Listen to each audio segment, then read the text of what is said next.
رمضان کا مہینہ ہے اپنے رب سے معافی مانگنے کا مہینہ۔ سحری میں بھی دعا قبول ہوتی ہے، افطار میں بھی دعا قبول ہوتی ہے، تراویح کے بعد بھی دعائیں مانگے تو وقت قبولیت کا ہے۔ تیسرا کام رمضان میں جو کرنے والا وہ ہے کثرت سے استغفار۔ کچھ غلطیاں نا ہم کرنا نہیں چاہتے، ہم سے ہو جاتی ہیں۔ کچھ غلطیاں ایسی ہیں جو ہم بڑی بڑی کر چکے ہیں لیکن ہمیں یاد ہی نہیں، بھول گئے۔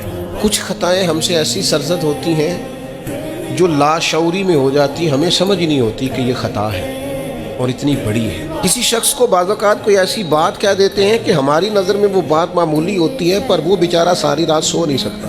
رمضان کا مہینہ ہے اپنے رب سے معافی مانگنے کا مہینہ، اس سے توفیق مانگنے کا مہینہ، اس کے حضور حاضر ہونے کا مہینہ۔ میں آپ کی خدمت میں عرض کروں، حضرت عائشہ صدیقہ فرماتی ہیں نبی پاک نے فرمایا صلی اللہ تعالیٰ علیہ وسلم، جس سے اللہ نے قیامت والے دن حساب پوچھ لیا نا، اس کے لیے مشکل ہو جائے۔